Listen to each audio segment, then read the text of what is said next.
অসাধ্য সাধন করল দুর্গাপুরের ইএসআই হাসপাতাল। ব্যয়বহুল চিকিৎসা হাঁটু প্রতিস্থাপন সম্ভব হলো ইএসআই হাসপাতালে। দুর্গাপুরের শ্যামপুরের বাসিন্দা অনিমা সাহা হাঁটুর সমস্যা নিয়ে হাসপাতালে ভর্তি হয়েছিলেন। গত 2রা এপ্রিল ইএসআই হাসপাতালে প্রায় 2.5 ঘন্টার সফল অস্ত্রোপচার করে মহিলার হাঁটু প্রতিস্থাপন করেন ডক্টর উদয়ন চৌধুরী ও তার টিম। প্রায় $1,02,000 টাকার এই ব্যয় সাপেক্ষ অস্ত্রোপচার সম্পূর্ণ বিনামূল্যে করা গেল, জানালেন ডক্টর উদয়ন চৌধুরী।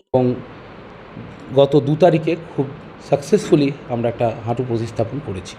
এটা আনুমানিক খরচ ডিপেন্ড করে হসপিটাল টু হসপিটাল, তবে আনুমানিক বা মিনিমাম খরচ 1,60,000 থেকে 2,20,000 পর্যন্ত ভ্যারি করে।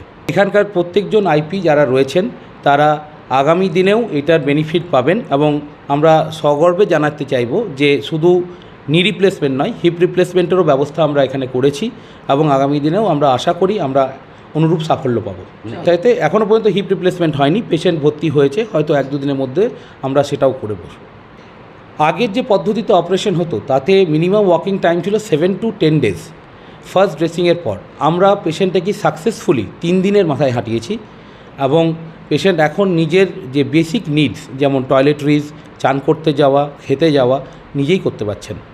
এটা মোটামুটি 2.5 ঘন্টা সময় লেগেছে প্রথম অপারেশন। আমাদের total anaesthesia, surgeons team, assistant team মিলে 8 জন ডাক্তার ছিলেন, 8 জন স্টাফ ছিলেন। কলকাতার বাইরে জেলায় যে কোনো ইএসআই হাসপাতালে এই উদ্যোগ প্রথম বলেই জানালেন হাসপাতাল সুপার ডক্টর দীপাঞ্জন বক্সি। আমি গর্বের সঙ্গে জানাচ্ছি গত 2 তারিখে খুব সফলভাবে একটি পেশেন্টের এই হাঁটু প্রতিস্থাপন টোটাল নি রিপ্লেসমেন্ট সার্জারি হয়েছে। পেশেন্টের পোস্ট অপারেটিভ রিপোর্ট খুবই ভালো।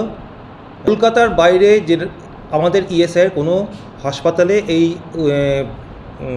এটা অ্যারেঞ্জমেন্ট এই মুহূর্তে নেই।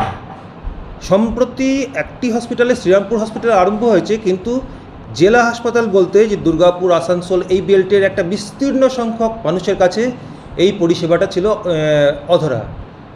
আজকে আমরা তাদেরকে এই পরিষেবা দিতে সক্ষম হচ্ছি। আগামী দিনে আমরা এই অপারেশন সফলভাবে চালু রাখার ব্যাপারে আশাবাদী।